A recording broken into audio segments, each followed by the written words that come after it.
Good morning. Good morning, everyone. Today is Monday, March 6th. Usually we do Sundays, as most of you know, but we have to go with the flow, depending on logistical things. But it's good. I know it's hard for people to get it Monday. People go to work. But here we are.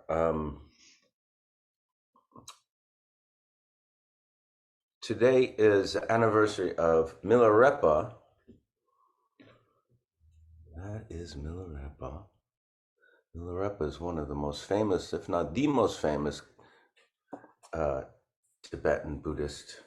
I guess you'd call him a saint, realized being, reached enlightenment in one lifetime, really, because he started out as with very difficult karma and actually, committed lots of very, very, very negative actions, and then, went into the Dharma path, found a teacher, and really, committed the rest of his life to nothing but practice. And he's revered for that.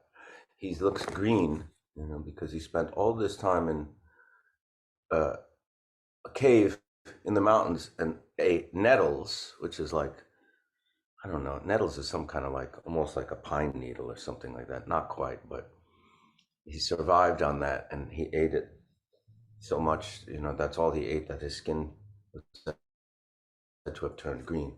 But Milarepa is revered throughout Tibet and throughout, a lot of other Buddhist countries, and inspires us to know that wherever we are, our Buddha nature is within and can always emerge if we apply ourselves.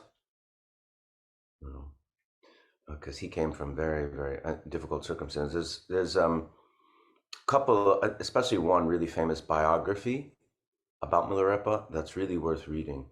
Very inspiring. He lived, about 1,000 years ago? Yeah.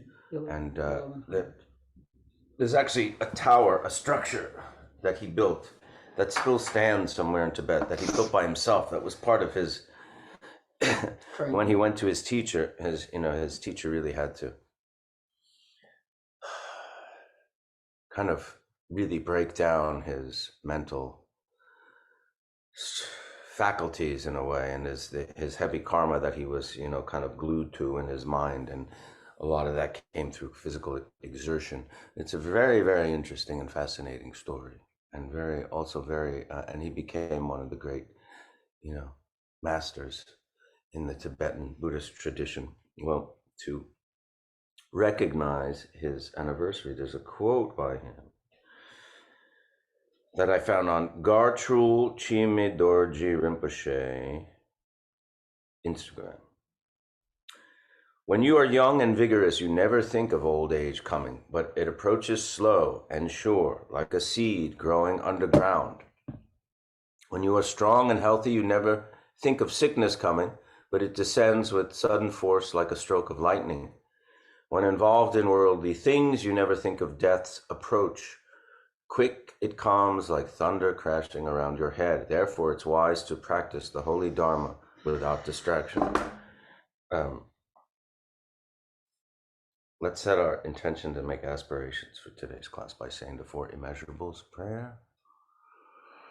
May all beings have happiness and the causes of happiness. May all beings be free from suffering and the causes of suffering. May all beings not be separated from the happiness that is never known suffering. May they rest in equanimity, free from attachment, anger, and aversion. There's something else I wanted to read to you today as well. The quotes from the masters are always very inspiring. This is from Jamyang Tenfel. True retreat, we talk about going on retreat, but true retreat takes place in the heart when you have lost all interest in ordinary pursuits and wish only to dwell in awareness. Then you are truly in retreat. Now, that's a very interesting quote because there's a few things that are being said here. True retreat takes place in the heart, right? Actually, Tibetan Buddhist tradition when they refer to the mind, they refer to it here in the heart, not here, not in the brain. When you make prostrations, you go body, speech, and mind. True retreat takes place in the heart. When you have lost all interest in ordinary pursuits and wish only to dwell in awareness, then you are truly in retreat. It's saying two kind of interesting things here, almost contradictory, but not. Because you think of retreat going away, going in a cave, or going, to a Dharma center far away, where you're just, which is very good, and can really help our practice and really intensify things and can learn a lot but it's also saying true retreat takes place in your heart. So it's not saying true retreat has to take place in isolation or in a formal Dharma center setting or in the mountains. True retreat takes place in the heart. When you have lost all interest in ordinary pursuits, it's not necessarily even saying abandon ordinary pursuits. And remember, this is probably a translation. So saying lose all interest is not saying you're going to not, because you may have children, you can't just like abandon your, your kids and go and say, I'm going to like live in the basement for the rest of my life. And you guys got to fend for yourselves and I'm going to meditate. That's not really very compassionate, and that's not working with your karma, your current karma. You have to start where you're at. But losing all interest in ordinary pursuits and wishing only to dwell in awareness. So one can dwell in awareness, even though, you are in the world. You don't have to remove yourself from the world. Dwelling in awareness, that's all they're saying, really. There's nothing religious about dwelling in awareness, mindful awareness, that kind of, really being present within, the nature of mind. I thought that was very inspiring. I have one more quote. This is from Pema Chodron, who I haven't really talked about her much lately. Pema Chodron is a Buddhist nun in the Kagyu tradition and was a student of Chogyam Trungpa Rinpoche, who we've spoken a lot about here. And Pema is Pema Chodron, is actually a really good teacher and has a lot of books out that are very accessible, especially to Western minds. She's pretty brilliant, but this is really good too.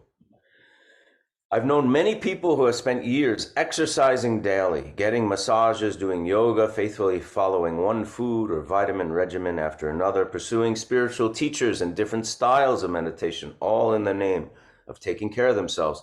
Then something bad happens to them, and all those years don't seem to have added up to the inner strength and kindness for themselves that they need to relate with what's happening. I'm going to repeat that. Then something bad happens to them, and all those years don't seem to have added up to the inner strength and kindness for themselves that they need to relate with what's happening. And they don't add up to being able to help other people or the environment. When taking care of ourselves is all about me, it never gets at the unshakable tenderness and confidence that we'll need when everything falls apart. Which, as the Buddha said in his first teaching, the first part of the Four Noble Truths, he says, in life there's suffering, you will suffer. So he's saying unshakable tenderness and confidence that we'll need when everything falls apart, because eventually it will, right? In whatever way, shape, or form, we will suffer, things will get difficult. And this is an interesting combination, right? Unshakable tenderness and confidence. Tenderness and confidence, those two qualities together. I found those words very interesting and inspiring. I'm just going to say one or two things and then you want to meditate first, or would you like to read? I think we should meditate. We'll meditate. I'll say a few more words and then we'll meditate. Something that just I've been thinking about. Remember, and this really more applies to those of you who have been with us for a while, this is a path and a process, right? And for new people too, it's good to hear that. Just by hearing something, you know, we're used to in our culture, like saying agreeing or disagreeing, a philosophy, it could be something in, you know, like in politics, in the world, in the news. I agree with this policy. I agree with this this law. I believe with this freedom. I'm against this, and a lot of our outlook on the world is made up of these kind of agreements and disagreements. These teachings, you may hear them and say, yes, that makes sense, right? I do believe in non-duality. I do believe that we're all connected. I do believe that, you know, we have Buddha nature and all these things. But just agreeing to those things don't mean that we have realized them. And by realize, we don't mean just maybe understand on a certain verbal, intellectual level. Realize is integrate, really. Realization really means integration. That becomes part of you, your being and your outlook on the world, and all your actions flow from that integration of this. That takes a process. So you say, I understand I need to have compassion for all beings, right? When we dedicate the merit of our sessions at the end, we say, dedicate the merit to the benefit of all beings. Just because we agree with that does not mean now we are that. And I'm sure most of you know that and understand that, but I think it's something to always think about. This is a process and a path. You know, like we hear from people who always say, yes, I understand I have to have compassion, but my boss really is this, and I lost my patience. We're going to lose our patience. We're going to get angry. We're going to feel jealous. We're going to feel, you know, slighted and want, you know, these things are going to come up just because we've been told that there's another way and there's a path for us to take where we transcend these things. Doesn't mean tomorrow and today we're going to be able to do that 100%. So we have to be patient with ourselves. And the only way you can start making progress there is why we have meditation, is so you can start to see and be aware of what's going on in the mind. What's going on in here, you know? And first that's seeing all, you know, the nasty stuff, where we are petty, where we are jealous, where we, you know, desire and are attached and grab and want and all these things. So know that this is a path, and it's not just about saying, oh yeah, I agree with this. You know, I mean, it's in our culture, a lot of it is about, you read a book and it says, live in the now. Okay, I agree, we should live in the now. Well, then tomorrow, after I put the book down that night, I'm thinking about, you know, at the end of the week, I have to get on a plane. And I'm really anxious about it. Am I going to get COVID? And what am I going to do? And maybe I'm going to, you know, now I'm not living in the now suddenly, because my whole life and since beginningless time, all my other incarnations, I've never lived in the now. I've lived with these thoughts and projections, regrets, fears of the future all the time. You know, that's why we're here, to start to work against this, to start to work towards some kind of freedom from that. It's not going to come from just, oh, I read that book, I agree with what that guy says. I think that's where kind of philosophy in some ways falls short, because philosophies can present very brilliant and really true ideas from brilliant people. And you may read a book of philosophy and it may make a real big impression, but it's like, all right, Now what? What are you going to do for the rest of your life every day? How are you going to integrate that? Which is why Buddhism has, has so many different methods and practices. And if you really start to look into it, you'll see what I mean. There's many different approaches. There are many different texts. The Buddha taught 84,000 different teachings because we're so dense and so forgetful that we need constant work and constant reminder. And that's why we make this a daily practice. Not just meditation, but hearing, pondering and meditation, hearing the teachings, reading the teachings, watching them online, going to teachings, thinking about that. How does it apply to me? How can I apply it? Meditating on it so you figure out ways to apply it. So what I'm saying is, this path takes commitment. It's not going to happen by just sitting here once a week and listening to me blab. And it's also why we always encourage you, if this path inspires you, to find the teachers of the authentic lineages. It doesn't have to be Tibetan Buddhism. I mean, that's what we talk about because that's all we know. But there are authentic wisdom traditions in particular to Buddhism that are alive in this world. So you can meet a teacher that has a connection to this very authentic lineage. You're getting these teachers, they're not diluted, they're not rehashed, they're not put into some other kind of form. These are the teachings that have, we have the benefit of this wisdom tradition, this knowledge that has been passed on and protected at great cost and effort. It's really miraculous. 2023 with we were in Los Angeles and we saw a robot, literally a robot, going down the street, going to deliver food. But yet there's still the wisdom of people like this, who sat in caves for many, many, many, many years. There are, teachers in his lineage, that have, you can trace the teachings back to Milarepa, that were disciples of Milarepa and who are teaching today, that lineage. Miraculous, miraculous, miraculous. Okay. With that, we should meditate.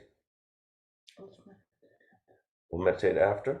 We're going to meditate after. Victoria has some things she wants to talk about.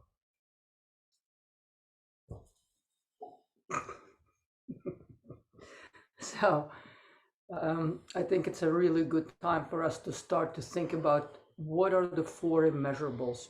We mouth them off, we rattle them off, they come off very easily, but inescapably it's another one of these things that we kind of feel very close, and yet we're in complete darkness about it. And I think it would be good to start to talk about the four immeasurables.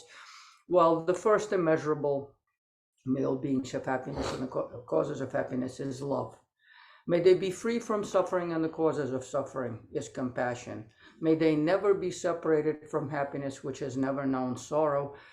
That is what we call rejoicing. And now we're going into the bodhisattva mind, bodhisattva level of wisdom. Mind and heart are the same thing, because wisdom and compassion are inseparable. It's like the light and the warmth of the sun.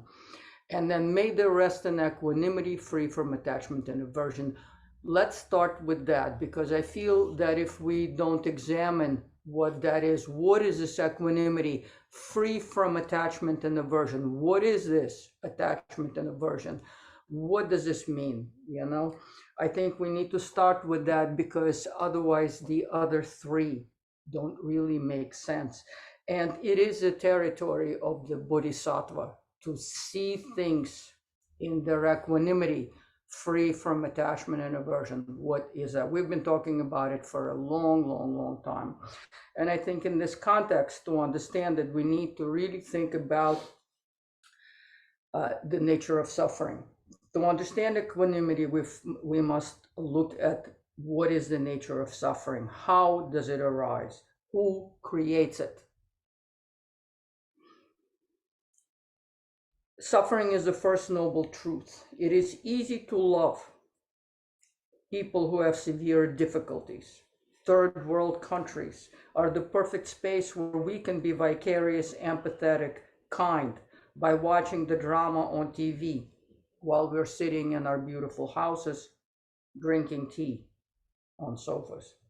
But what about here, where things are so seemingly beautiful on the outside, but the suicide rate, killing oneself and others, hurting others and oneself are so pervasive and endless? Suffering by hate, by jealousy, by addiction, does this suffering not flood our lives every day? The main cause of suffering here in our pretty houses and cities is impatience, it is restlessness. The pressure of emptiness is incredibly great. We are always looking outside for our happiness, thinking it is out there beyond the horizon, almost here, but not quiet. And we're always stuck in that movement. We're always running, seeking, always restless out there. We become lost in the projections and plans and never come home. And that's what it really means to be in ignorance, always searching out there, not knowing what this in here really is. In Buddhism, we call it the poverty mentality. And the teachers say that it's like leaving the elephant at home, elephant, the mind, the creator of happiness and suffering, and looking for the footsteps in the forest. We become lost out there in our projections and plans, and we never come home. Mind lost in projections, that is the nature of suffering. If I only get this job, if I only get this house, if I only have what that guy has, if I only look like that woman looks, if I only get this, if I only get that. And that is the stream of our life. That is the restlessness. That is the creation of suffering, because as we're pursuing as a wreck, as a train derailed, our happiness, or what we think our happiness is, we are creating karma ceaselessly, because we do so many things on the path to looking for this blind sense of happiness that is just nothing but ego projections. This bigger house, this car, this job that gives me more money, this, that, we're always in that movement. We are always where the energy is ready to like break down whatever in its path to what we think is my happiness. I want it. I need it. In this movement, we view others as our enemies, as our competition, because we don't know really who we are. We never stop to look at who we are. So how can we be available to others? Because we don't stop with this insatiable, with this grasping and desire. We always want to be somewhere else. We always want to be someone else. And that is suffering. What could be more suffering than this desire to not want to be in one's own skin, to always want to be somewhere else, away from ourselves, to always want to be someone else? That movement, that constant racing, that constant restlessness in the dark that produces so much damage on the way, is the very nature of suffering. It's very profound suffering. It is the most pervasive form of suffering in the world, because as much as we watch poverty porn and lots of other kinds of things, the most pervasive form of suffering is this dissatisfaction, is this looking out there, mind lost in projections, believe it or not. Yes, there are many different kinds of forms of suffering, outer, inner, and secret. But really probably the most pervasive form of suffering, because the minute that we feel like we have enough, we have a house over our head, we have enough food to fill our stomach, the restlessness begins, the suffering begins, karma is created. We try to grasp to a stream of becoming, but it's a river. We want to stabilize this. If we get something and for a moment we're satisfied. We want it to be like that forever, and we're willing to do whatever horrible things to hold this job, to hold this house. But life is not like that. Life is just constantly becoming. We age, we get wrinkles, you know, we have illnesses. That is the truth of our existence. It's not the truth of our existence that we are stable like a photograph forever, in this, stuck in this moment forever. And thank God we're not stuck in this moment, because that would mean that everything would be just as it is always. That if we are ignorant now, that we could never change, that we could never become better, we could never move toward enlightenment, we could never change our poisoned heart, we could not get rid of the 5 poisons. So becoming is something that is tremendously, the movement of life is tremendously hopeful, because that means we can go from dark to light. We can change. We're capable of becoming Buddhas. Buddhahood is our seed, but that flower needs to grow.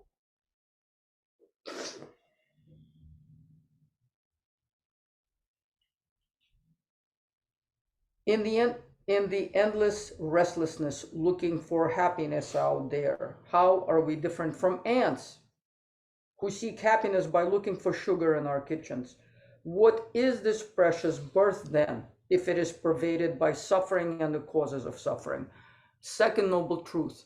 What is the cause of suffering? Ignorance. In other words, self-grasping. When we grasp to us a projected self that we're constantly maintaining, and we want that projected self to have whatever we project onto it, the big house, the big car, the you know, this job, etc., etc.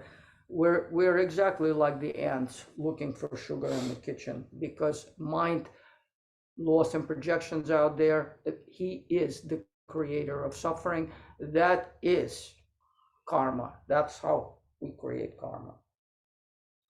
The restlessness and desire that drives us day and night is a very condition which annihilates any possibility of happiness. We never stop, and thus we never see that everything is already here inside. Life of ignorance is the movement of restlessness between seeking what we desire and running away from what we have aversion to. We're always bouncing back and forth in the cage of our projections between these 2 forces of ignorance and causes of karma. These 2 things, running for the things we desire and the things we want to avoid. We want youth and we want to avoid being wrinkled or old or being sick. Running between these 2 things is the force, is the electricity that creates karma, because in that movement between these 2 things bouncing back and forth, that is the neuroses, and we create, that is how the cyclical karmic stuff is created, because in that movement we would do anything. We're lost in that. We're never aware of what's really happening when we're so lost in our desire. I want to be this, I want to get this. We don't really know what is really happening. We don't see the cause. We don't see that is the cause. We don't see the consequence, which is karmic production. Mind of equanimity, on the other hand, is not a mind of ordinary judging. It is not a mind of seeking and rejecting. That is an ordinary mind, mind of ignorance. It is a mind. It's not a mind of the movement of desire and aversion, which is a creator of samsara. Rather, it is a bodhisattva mind that sees that in some countries beings are dying from lack of food and drink and medicine, amidst violence and horror of war. But the mind of the bodhisattva equally sees that here, in other countries, wealthy countries, we are being killed by food and drink and medicine. To the mind of the bodhisattva, it is not important.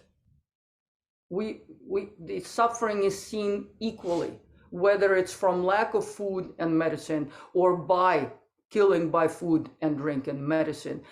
The bodhisattva sees pervasive suffering caused by ignorance and by this movement of desire and aversion, and sees this continuous oscillating as the neuroses, as the illness, as the basis and cause of suffering and producing of karma, which is what we have to mop up in the future and now, like in the next minute. Buddha said that ignorance is not knowing that we have Buddha nature, that we have wisdom and compassion at our very basis.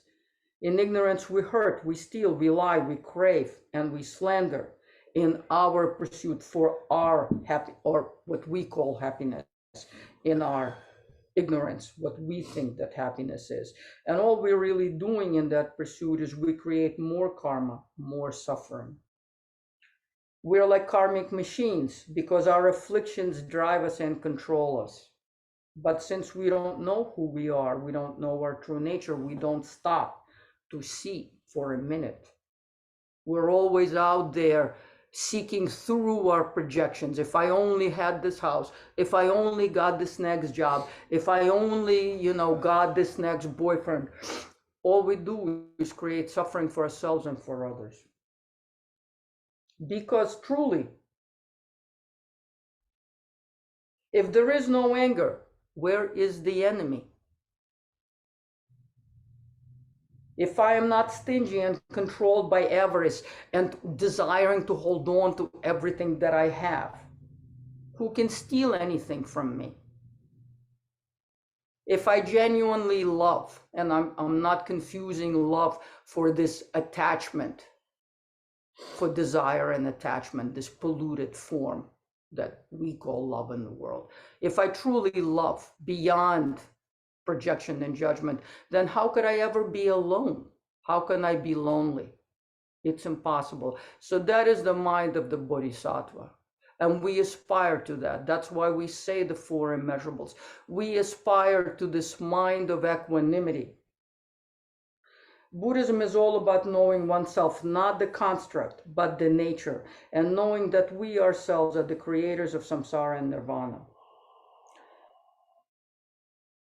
Wisdom that cuts through ignorance, which causes suffering, is compassion. Because when a bodhisattva sees what we ordinary beings deluded with this restlessness for give me this, give me that, give me this, I need more, they see that we are like the karmic machines. We are creators of suffering. We live and eat and breathe suffering, whether we have food or not. Like I said, to the bodhisattva, it's irrelevant if we're dying from hunger or if the food is killing us. The bodhisattva sees suffering as it is. It's not like a social justice thing. It is a pervasive mind of wisdom and compassion. And by seeing suffering created out of ignorance, the bodhisattva has tremendous compassion, because seeing and having compassion are the same in one thing. There is no way that you can see with that openness and not feel compassion. As I said, compassion and wisdom are two things. They're like the two sides of one hand. Compassion is the energy of wisdom that has abandoned self-grasping and has abandoned ignorance, which is the same thing. If we want to understand selflessness, this is how we have to look at things. We don't have to think a nihilistic terminology. This is what selflessness is. If we're not pursuing things out there for ourselves, but we stop for a moment, we can see our own suffering, and we can see pervasive suffering everywhere due to ignorance. Equanimity is a way of seeing how all sentient beings, and not just human ones, create karma and suffer tremendously. So when we say that, and may they all rest in equanimity, free from attachment and aversion, without this oscillation and everything, we have to go beyond the human realm. We have to understand karma. We have to understand that if in this life we're chewing on chicken legs, in the next life we may be the chickens whose legs are being chewed on. And when we're putting another living being's liver on a little piece of cracker in a fancy restaurant, there are consequences to things like that. If we want to see killing, we should only look into our own freezer. This is what it means to be aware. Being aware is knowing really truly the nature of the situation where we're creating suffering by complete veiling over and being ignorant. We love our pets, but when we eat veal, why do we not think that this is someone else's baby? When we're drinking milk, why do we not think of a lactating mother who just had a baby and we move the baby away to gather the milk for ourselves? So it's not about like this drastic everything change, but it is about being aware, and Buddhism is all about being aware. It's like pulling the wool away from the eyes. If we want to understand what it means to have difficulty in the next life, all we have to do is look at the life that we have right now. Whose legs are we chewing for lunch? Whose liver are we spreading on our biscuits? We have to become aware. I'm not saying that we can immediately give everything up, but in order to start, maybe to reduce the violence that we cause every day in this complete blindness that we choose because it suits us, because it's pleasant, we have to become aware, and we have to become aware, ultimately aware. We just have to take off these glasses of judging. I'll look here and I'll be the social, justice person. But here at home in my freezer, I'm not a social justice person because it's just too delicious. The killing and the murder is just so tasty. How can I give this up? So it's very much like that. And yes, the lamas do eat meat, and people, His Holiness the Dalai Lama eats fish. Sometimes we cannot avoid the causes and conditions of suffering because the balance of our health or other kinds of things, and we don't have to give up everything very quickly, but we do have to start by seeing what we're really doing, because it's so pleasant for us to point a finger and say, oh, killing is going on here and here and here. But what about in my own refrigerator? What about at lunch?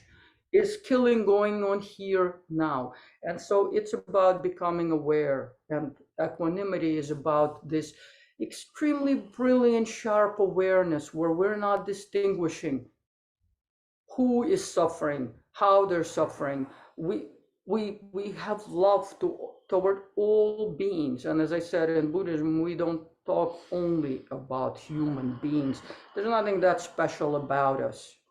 We're talking about all sentient beings. We have compassion for all sentient beings. So when we start, first we have to really start with honesty and being able to shed light to hear where we are right now.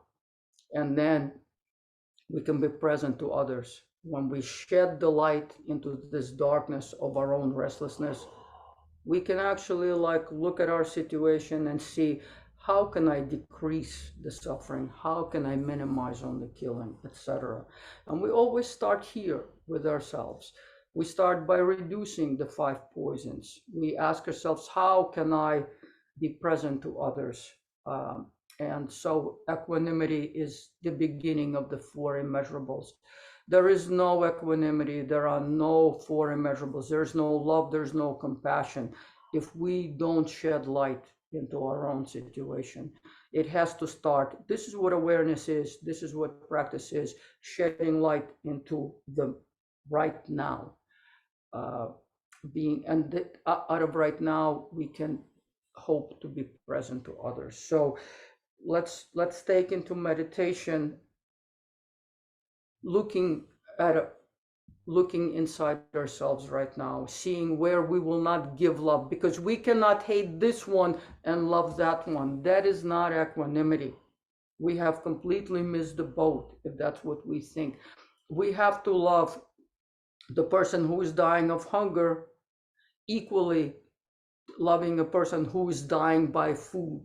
We have to understand that those differences that make us feel better and have this kind of a creaturely thing that we are just this social justice person, we should not think this way. We should really have equanimous love to all beings, especially the ones on whom we're chewing right now, because that's what equanimity means, that we understand all living beings, that we take in everyone.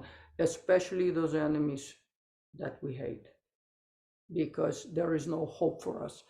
So what is the counterpoint to this ignorance and the killing and the hating and the afflictions? Because it's the afflictions that create the karma, the suffering. We afflict ourselves and we afflict others. With our anger, we burn ourselves, we step out, we burn people on the highway, in the hallway, in the elevator. So how do we quench that? And that is by this equanimity. That is by wisdom. Equanimity is wisdom. Equanimity is this clear seeing. When we can have the clarity and the light comes in into the dark room, the suffering is us. We create the suffering if we have envy. We've created suffering for us and for others. If we have anger, we have created suffering for us and others. And so this is what has to end. And of course, ignorance. Like when we choose, well, this one is worthy of my love, but that one's not worthy of my love. We cannot think like this. Yes, we have to take everyone in. We don't have to even like them, but we have to love them, you know, and that's what's important. So equanimity is this wisdom that understands that love transcends our judgment. And it is something that we do as a discipline. This is what we meditate on. We call to our teachers, we ask, we look to the Dharma, we ask, we pray that may my mind, may my heart be free of this darkness, be free of the 5 afflictions, so that I may feel moment to moment in my very life what I'm, where is virtue and where is non-virtue. And maybe little by little we can decrease chewing on other beings' legs and bodies and create suffering. Little by little we can produce a change. We always produce the change within ourselves. We don't have to go out there and, before we go out there and produce massive change on a big scale with others who are like-minded, we need to make sure that we have quelled our own afflictions, that we can love our enemies, whether we like them or not, that we understand the suffering as this pervasive, ubiquitous condition. And that's what equanimity is, I think. Right. Thank you very much. Okay, let's practice, meditate. We'll start with the 9 purifying breaths, and remember, think of the 3 subtle body energetic channels that run parallel adjacent to the spine. The center is blue. Traditionally in men, the right is white and the red is the left. In women, it's the opposite. Traditionally, but you decide, configure that in your mind how you like. And we're going to take our right hand in the Vajra fist, which we tuck the thumb under. Take the right hand to the left nostril. We're breathing in the right channel first.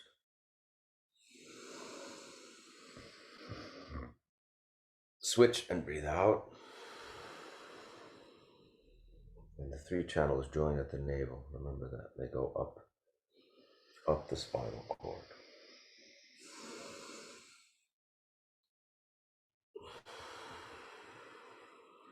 And breathe out the anger. The white channel is anger. Is anger, traditionally.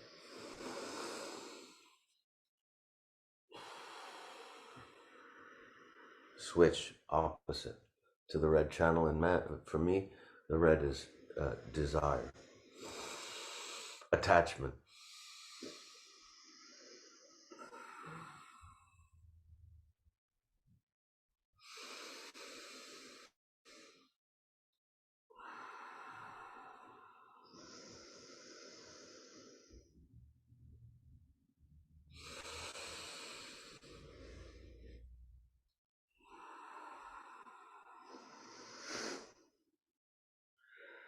And now the central channel, which is blue, is ignorance.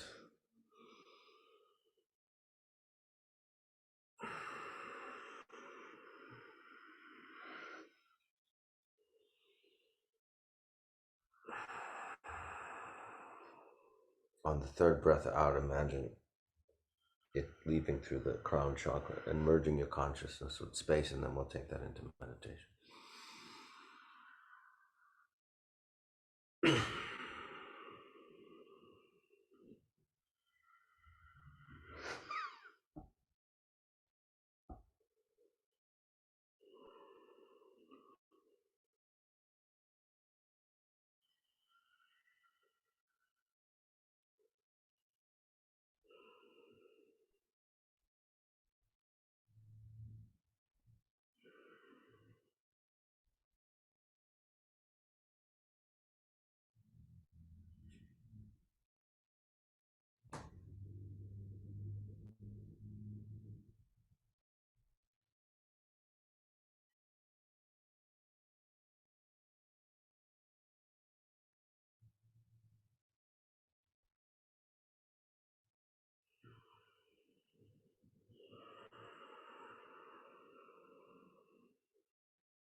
We work in this class, we've been working with the thoughts. Stay with your practice while I talk, obviously. We use that visualization of the cloud arising in that open clarity, sky-like nature of mind, right? And then we notice the thought. Once we notice we're thinking, we just imagine it dissolving. Notice, I'm not saying don't get involved in the story of the thought. Don't judge it as good or bad, right or wrong, but do try to get a sense, the taste of it, the quality of it. Is that related to one of the poisons? How is it related to the ego, right?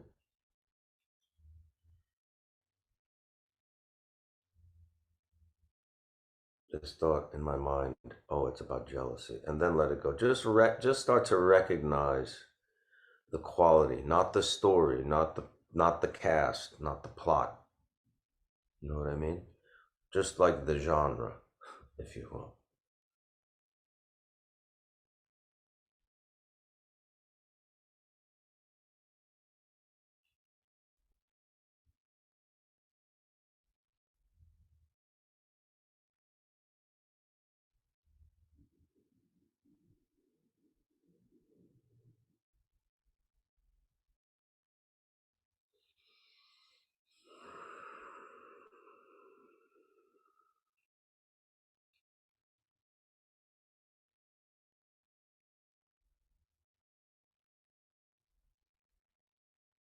And when you've recognized that, then let it go.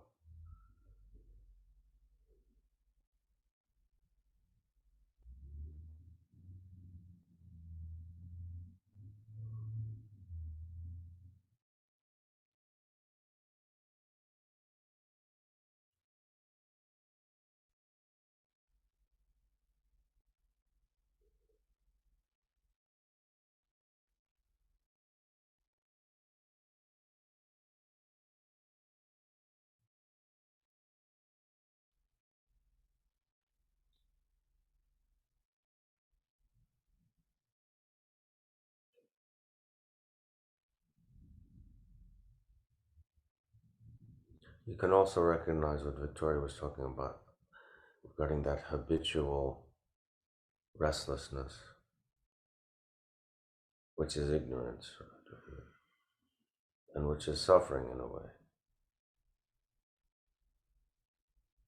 Not every thought has all that really charged quality of a poison per se, although it does, because it's ignorance is a poison as well. But just recognize the restlessness, that your mind, rather than wanting to just sit in its own nature, really has that revved up tendency to go wherever, thinking about what you're doing later, or it could be anger at something that happened yesterday, and then just let it go. Just recognize it. Recognize that the mind wants to be, the mind is restless and wants to go somewhere to take its attention.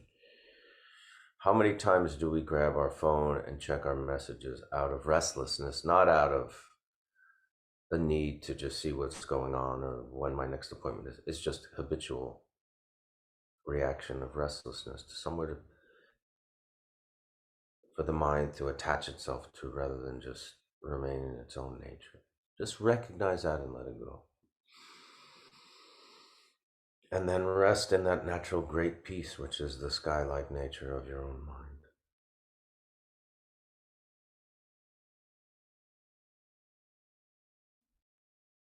This is the process.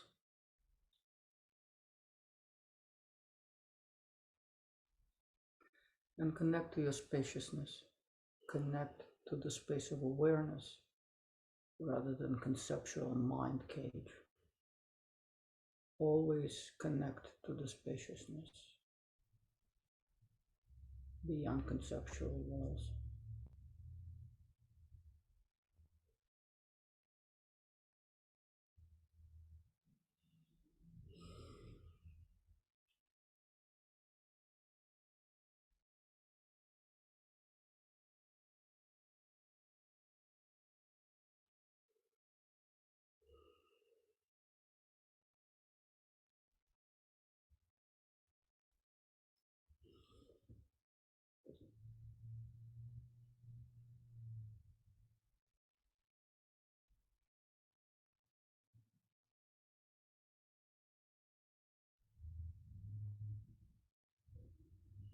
And always remember, we never leave the ground of luminosity. Even our crazy projections and our afflictions take place within Buddha nature, because that is what allows us to see, to feel, is our awareness. So connecting to the nature of awareness and not the projections, the appearances.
Good, excellent. Well, we'll take a few questions. If you have them, there's a Q&A function in the toolbar of the Zoom toolbar, and you can write questions about whatever we spoke about today or practice or whatever. Have something to say about them, we will. When and where we introduced the meditation, what so do you start with? We went to the Buddhism we found Tibet. It was a New Age bookstore in New York, called East West, and there was a flyer on their bulletin board of about a Tibetan Buddhist teacher who was doing a teaching in New York, and that's how who introduced us to meditation. And we were introduced to the same whatever we're practicing here. That's what we practiced. We lost our beautiful nephew. So sad. Very sorry for your loss. Now that I am meditating, I see and hear him. Will this continue? The mind continuum is like space cannot be cut, bottled, or sold. Obviously, as long as you connect, he will always be present to you. Of course, it will continue because a lot of times it's even easier to be present to someone when we have understood the preciousness of them being there with us. And the teachers always say, it makes no difference whether someone is embodied or not. The mental continuum is always there. In Buddhist practice, one of the biggest practices we do is Guru Yogas, when we merge our mind with the mind of our teacher. Clearly, we're not going inside someone's body. So merging the mind, that is the practice. And yes, I would say that as long as you're available to him, he will always be there with you. Any literature you might recommend? Well, at the beginning of class, I spoke about the biography of Milarepa, and I mentioned the teacher Pema Chodron, who's very good. But on the webs, Solidago Productions, Solidago, that's the Nick Solidio, our producer, his website. There's a list of teachers, and you can go look up their books. A good one for beginners that's new, that came out last year by a wonderful Tibetan Buddhist Lama, is called The Power of Mind by Khentrul Lodro Taye Rinpoche. And I believe that's on our list. Can you say more about the 4 or 5 poisons? I think a good analogy, or kind of a very simple way of thinking about poisons, is thinking that this is the ego and the 5 fingers are the 5 poisons. You cannot separate this, me, what's in it for me, with the 5 fingers of the hand. The poisons are ignorance is the core, is the cause, desire, anger, so attachment and aversion. And then we also add to that greed, avarice, and arrogance. These are the 5 poisons. But the poisons are not like the things in themselves. They're connected to the ego. We have to always understand that when one of the poisons is grabbing something, like one of the fingers is touching something, it is doing so through the ego. This is very, very important. When we can silence down the me and what's in it for me, and we can go like this, we can be present to ourselves and we can be present to others. There is no hope of seeing the situation of the present when the ego is covering our eyes. There is no eyesight when the ego is the primary force, the energy that drives us in the world. Then we can only see through the 5 afflictions. So ignorance, the core, desire, aversion and desire. So attachment and aversion being anger, impatience, and all the different forms of it. And then arrogance and greed. Can I lay down to meditate? I don't recommend that because you can really tend to fall asleep. And the posture that we use is really specifically designed to put the body in a position that where it's tuned the body itself towards like awareness. You know what I mean? The way when we deal with the energetic channels, the blue, white, and red channels, the fact that our spine is upright like this is conducive to the energy moving in the proper way that's conducive to cultivating mindful awareness. It's also this posture. Really, we only use that for meditation, kind of. It's very specific, and our body gets used to knowing that this pose, this posture, is for this purpose. You know what I mean? It's like we know going into it. Whereas laying down is used for sleeping, it's used for relaxing, it's used for resting, and other things. If physically you can't sit in this cross-legged posture on the floor or on a cushion, you can use a chair. As long as the chair, you should have your spine upright. It helps if your hips are either in line or above your knees and your feet are on the floor, and you shouldn't be in a reclined position. We should always remember that we go into meditation for the benefit of all sentient beings. That means we don't have to do extra work for ourselves. We're included. And when we take a position in order to do that practice, sitting like that kind of reminds us that that's what we're doing. It's an important element. It makes us more spacious. Not to confuse meditation with some kind of form of relaxation or something we do for just us. Because to begin with, it's that kind of a mental state, what we can do just for us is that brings upon confusion and suffering. Name of the biography, Milarepa. Why not Zen? Zen Buddhism is, a tradition that came through China. Buddhism's, started in India, and then spread to different countries, and the cultures of the different countries, infused their qualities into Buddhism. Not the teachings, but sometimes the iconography, imagery, traditions, things like the rituals and things like that. So our karma was to, stumble upon Tibetan Buddhism. I don't know. I really know very, very little about Zen Buddhism, but I'm sure. I'm completely sure that Zen Buddhism has a lot to offer and is a wonderful path. It's just not the tradition that we found.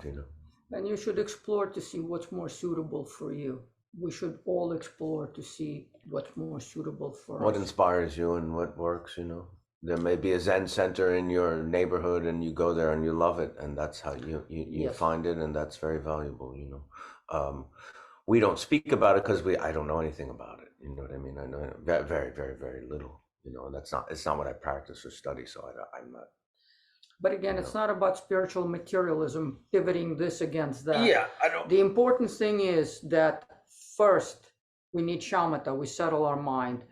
Then we can take that vehicle to look at the nature of mind. So it's about practicing. Yeah. It's not about I have this as opposed to this in my shopping basket. So very important to understand that the methods, 84,000 different methods that the Buddha taught, were for the 84 different dispositions and kinds of ignorance. And so the different methods are suitable for different temperaments for where we are, particularly individually. And we should choose the methods for that purpose only. And if you're a practitioner, I would say it's a lot more valuable if you connect with a tradition, be it Tibetan Buddhism. Even within Tibetan Buddhism, there's different lineages and stuff, or Zen, you connect with that.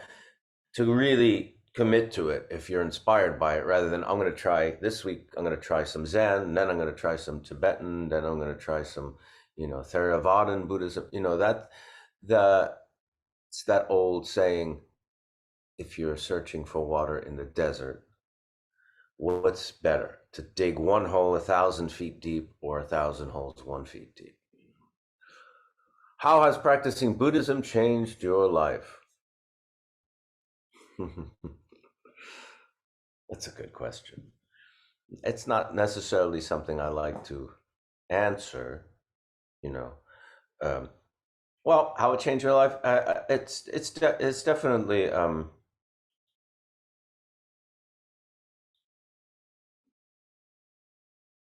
See, if I say what qualities I think it's helped me with, it's it's a little tricky because someone who lives with you may say no, not quite. Um, but I think it gives you a method and a way of working with yourself uh, in places you've been stuck for a long time.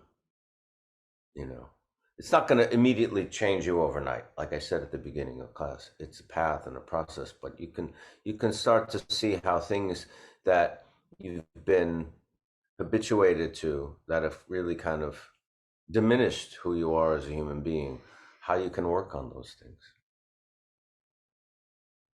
How can meditation help you through general problems like emotional hardship, breakups, and issues in profession and career? Remember, you might be new, but we don't necessarily separate meditation and teachings of Buddhism.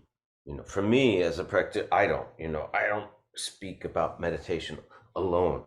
All these things, what we're talking about, those three process, if you will, hearing, pondering, and meditating. That's the practice. It's not just meditation. Hearing the teachings, reading the books, hearing the teachings on YouTube from Khandro Rinpoche or Zanzar Khensen Rinpoche or whoever, going to a teaching to see Garchen Rinpoche or someone, the Dalai Lama, and then pondering what they're saying and meditating on it. Those things can help you. How does it help you through general problems like emotional hardship or breakups? Is that you start to see the impermanence in these things, and you start to see, like Victoria said, that we're not just fixed as beings. We're not just static. And if we're not static, that means our relationships to others and to the world and to our lives are not static. Also, awareness is different than judging and projecting. Instead of calling it bad or this or that, giving it labels, we're always, awareness is being present, sinking right into what is happening and asking oneself, where is this energy taking me? Why am I being rerouted? If this thing ended, where or what is truly happening? Because getting stuck in these kinds of projections, woe is me, feeling sorry for oneself, calling it good or calling it bad and evil and all the other kinds of things, we might as well call it green, because the important thing is not to block ourselves from being present to change. If something has changed in our life, which is just a sign of impermanence, because that's what we are, a river of becoming. The minute ago, what we were talking about is over. Projections are just fantasies. Past is just memory. So it's always about being present here in this moment with awareness, not judgment. When we're judging and projecting, we're not present. We're just simply in these little conceptual bubbles. So don't waste a lot of time in thinking this is horrible, it has happened to me. Well, horrible things happen to us all the time. That's why we're here in samsara. Karma is going on all the time, and we are the ones who are producing it. So important is to be aware and to try to understand what is happening to me right now. Where is my little stream of consciousness being rerouted to? Not closing oneself off to bigger, higher opportunities. And by bigger, higher opportunities, I mean we can change internally based on what is happening right now, especially in relationships. We can examine and understand and vow to be kinder, to be better, to be open to others. Being aware changes us, and through that we change the world. Several people asking about routines in meditation. When's a good time? I mean, the best thing to do is to start to habituate it and to do it very regularly. Every day if you can. Formal sitting meditation practice, right? Mornings are very good, starting your day with that when the mind is still quiet and using the practice. At the end of the day, it's good as you're winding down. It also can help you sleep. Start with short sessions. We say, how long should you meditate? You have to find out what works for you. I mean, what's not good is saying, I'm going to sit twice a day for 2 hours a day, and then you realize in 2 days you can't do that. It's you're not there yet, or it's too much time. You know start to make it regular, small steps. In Tibetan, the word for meditation is gom, which means habituate. You're habituating, looking at your mind, but that happens through just regular practice, and be kind, be patient. Yeah, just wanted to add exactly to this. Remember, when we're meditating, we are going into the space of awareness. We're not traveling here to get that thing, the next thing that I'm after, through my projections and ignorance. We're traveling in the space of awareness, what we find inside. Be kind, be accepting. It's so much better when we know where we are, then we can work on ourselves. We can make those little steps from internally, from knowing oneself. When we are sitting in meditation and traveling into our own space of awareness, because we've been so absent from that space.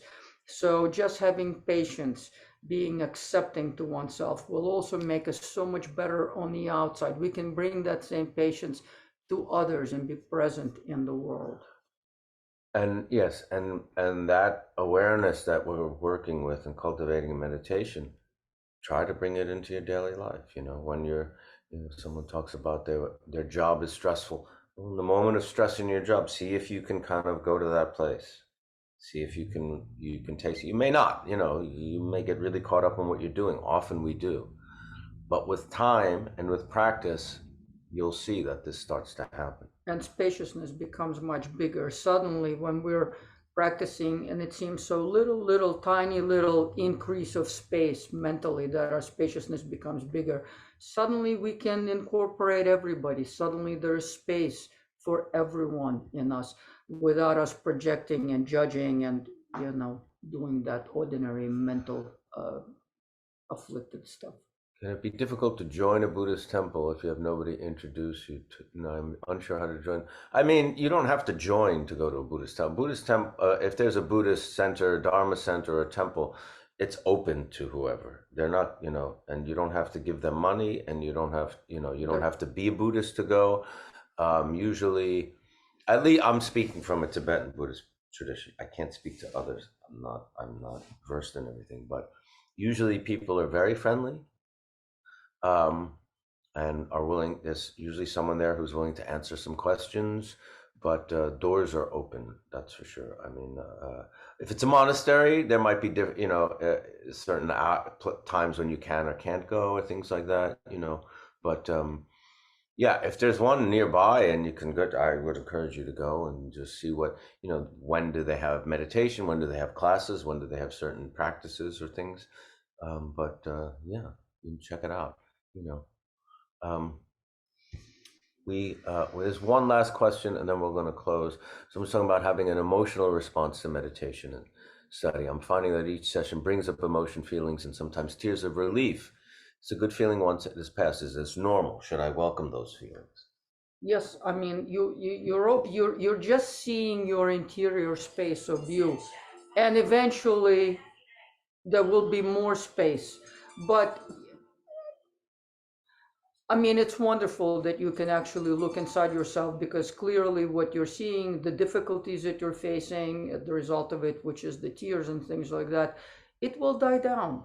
It will become less dense. It will become more spacious. And that's what meditation is for, is to increase, is to go from all these emotional things to a bigger space of awareness. Clearly, this is what you're experiencing. And that's how change happens. That's how we expand. That's how our awareness grows.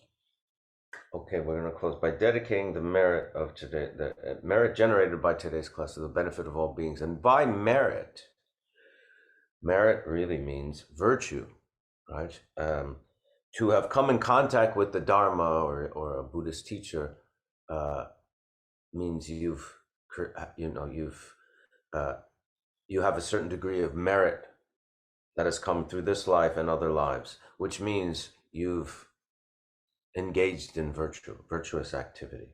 So the more virtue, creating merit is really working with virtue, creating virtuous activity, committing to virtuous activity, And sanity. Well, they're the same thing. So, but this virtue or merit, we are not creating, keeping for ourselves.